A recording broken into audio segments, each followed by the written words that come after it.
Software engineer और सितारों का खेल। सिलिकॉन वैली की ऊंची इमारतों से गिरकर सीधे अपने घर के आंगन में लैंड होने का अनुभव प्रकाश को पहली बार हो रहा था। उसकी बिग टेक की नौकरी चली गई थी और वो फेलियर का अदृश्य तमगा लटकाए भारत लौट आया था। हवाई अड्डे पर उसके पिता पंडित दीनानाथ उसे ऐसे मिले जैसे कुछ हुआ ही न हो। उनके चेहरे पर वही चिरपरिचित शांति थी। माथे पर चंदन का टीका चमक रहा था और होठों पर रहस्यमयी मुस्कान। प्रकाश को देखकर उन्होंने कहा, चिंता मत कर बेटा, शनि की 7.5 उतरने वाली है। हमने तुम्हारी वापसी के लिए ग्रहनक्षत्रों को पहले ही अर्जी दे दी थी। प्रकाश ने सिर हिला दिया। उसके लिए ये सब डेटा और लॉजिक के परे की बातें थी। घर का भारी नक्काशीदार लकड़ी का दरवाजा खोलते हुए पंडित जी ने कहा, अंदर आजा, तेरा भविष्य यही है। प्रकाश ने एक गहरी सांस ली, जो सिलिकॉन वैली की हवा से ज्यादा धूल और गेंदे के फूलों की महक से भरी थी। उसे क्या पता था कि उसका भविष्य वाकई ज्योतिष के चार्ट्स और पीतल की पुरानी दूरबीन के बीच छिपा था। घर के अंदर का दफ्तर एक अलग ही दुनिया थी। ये अतीत और भविष्य का एक अजीब संगम था।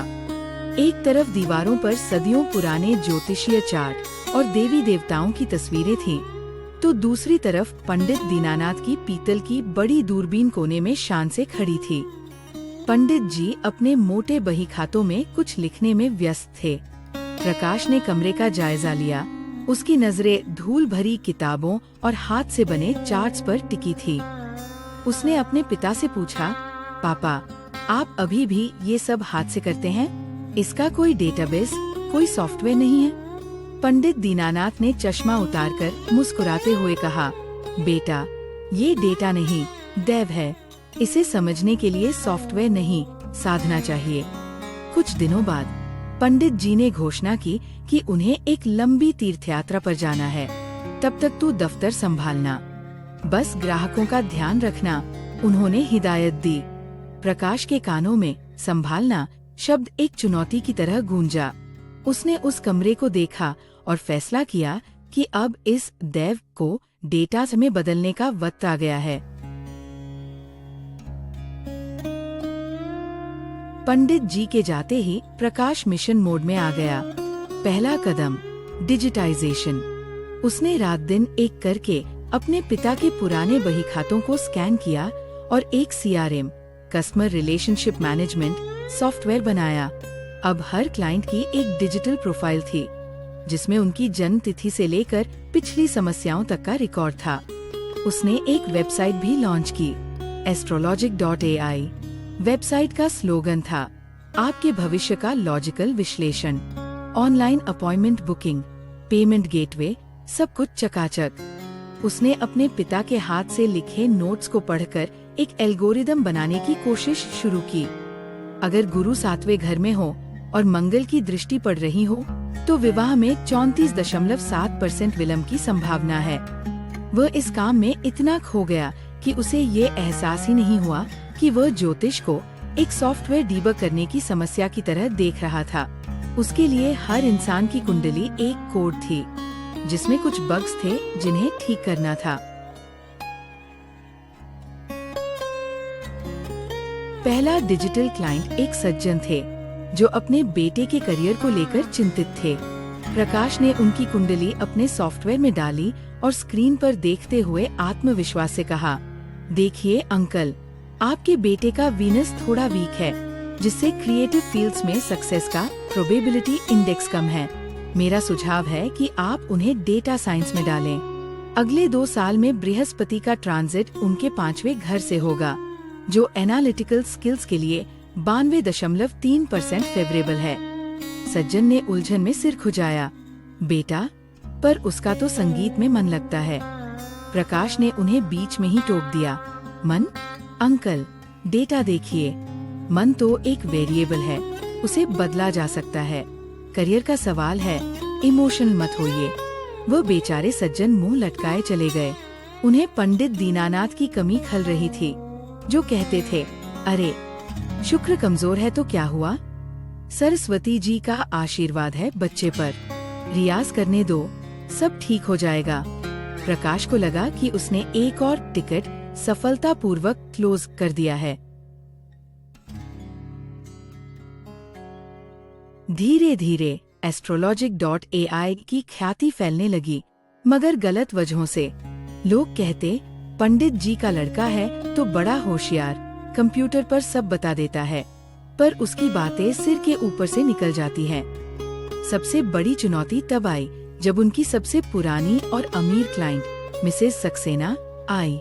वह हमेशा की तरह अपनी महंगी सिल्क की साड़ी और बड़े से धूप के चश्मे में एक तूफान की तरह दफ्तर में दाखिल हुई। उनकी बेटी एक लड़के से शादी करने पर अड़ी थी, जो उनके हिसाब से स्टेटस का नहीं था। प्रकाश ने तुरंत दोनों की जन्मपत्री अपने सिस्टम में फीड की।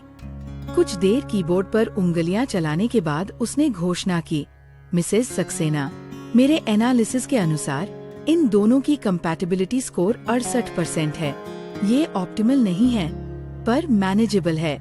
फिजिकल अट्रैक्शन के लिए मंगल की पोजीशन अच्छी है, लेकिन फाइनेंशियल सिनर्जी के लिए शनि की स्थिति में 22% का डेविएशन है। मिसेस सक्सेना ने अपना चश्मा उतारा और प्रकाश को घूर कर देखा। क्या मतलब? Financial synergy, deviation? मैं अपनी बेटी की जिंदगी की बात कर रही हूँ, किसी कंपनी के मर्जर की नहीं। तुम्हारे पिताजी होते तो मेरी चिंता समझते, वह बताते कि उपाय क्या है, पूजा कौन सी करनी है, मन को शांति कैसे मिलेगी। तुम मुझे परसेंटेज और इंडेक्स बता रहे हो। प्रकाश ने समझाने की कोशिश की, लेकिन आंटी, ये ज्यादा एक्यूरेट अप्रोच है, इसमें कोई अंधविश्वास नहीं, सिर्फ डेटा है। मिसेस सक्सेना गुस्से से खड़ी हो गई। मुझे तुम्हारा डेटा नहीं चाहिए, मुझे विश्वास चाहिए, सहारा चाहिए। पंडित जी ने सालों से हमारा मार्गदर्शन किया है, तुमने तो इसे एक कॉल सेंटर बना दिया है। वह दरवाजे की तरफ मुड़ी ही थी कि दरवाजे पर एक शांत और जानी पहचानी आवाज गूंजी, अरे चंचल बहन, इतना गुस्सा ठीक नहीं, राहु को बल मिलता है। चौखट पर स्वयं पंडित दीनानाथ खड़े थे, अपनी तीर्थ यात्रा से समय से पहले लौट आए थे। पंडित दीनानाथ ने स्थिति को एक ही नजर में भांप लिया। उन्होंने मिसेस सक्सेना को वापस बिठाया, प्रकाश के लैपटॉप को धीरे से एक तरफ खिसकाया और खुद उनकी बगल में बैठ गए। उन्होंने कोई चार्ट नहीं देखा, कोई गणना नहीं की। उन्होंने बस इतना पूछा, बहन, दिल से बताओ, लड़का कैसा है?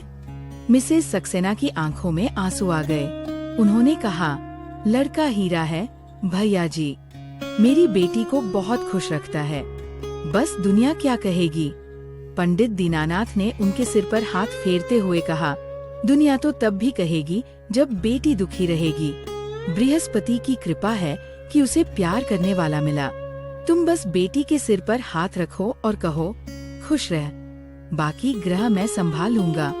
उनकी बातों में कोई डेटा नहीं था, कोई लॉजिक नहीं था, बस अनुभव, सहानुभूति और विश्वास था। मिसेस सक्सेना का चेहरा खिल उठा, उन्हें वही शांति मिली जिसकी उन्हें तलाश थी। प्रकाश चुपचाप ये सब देख रहा था। उसे पहली बार अपने पिता के काम का असली लॉजिक समझ आ रहा था। उस रात जब सब शांत हो गया, प्रकाश अपने पिता के पास गया। उसने कहा, पापा, मैं गलत था, मैं हर चीज को कोड और एल्गोरिदम समझ रहा था, लेकिन ये तो भरोसे और भावनाओं का है। पंडित दीनानाथ मुस्कुराए, कोई बात नहीं बेटा, हर पीढ़ी अपनी भाषा में दुनिया को समझती है। तूने अपनी भाषा का इस्तेमाल किया, मैं अपनी भाषा का करता हूँ। असल चीज भाषा नहीं, भाव है। अगली सुबह astrologic.ai वेबसाइट का होम पेज बदल चुका था। अब वहाँ बड़े बड़े अक्षरों में लिखा था, परंपरा और टेक्नोलॉजी का संगम। नीचे 2 सेवाएं थीं, ग्रहों का डेटा आधारित विश्लेषण प्रकाश द्वारा और जीवन का सहानुभूतिपूर्ण मार्गदर्शन पंडित दीनानाथ द्वारा। दफ्तर में प्रकाश अपने लैपटॉप पर काम कर रहा था और पंडित जी अपनी पुरानी पीतल की दूरबीन से आसमान में तारे देख रहे थे। दोनों अपने अपने तरीकों से एक ही ब्रह्मांड के रहस्यों को सुलझाने में लगे थे और इस बार उनके बीच कोई टकराव नहीं बल्कि एक खूबसूरत सामंजस्य था। तो दोस्तों, ये थी आज की कहानी। अगर आपको ऐसी कहानियाँ पसंद आती है तो कृपया वीडियो को लाइक करें और हमारे चैनल को सब्सक्राइब करें।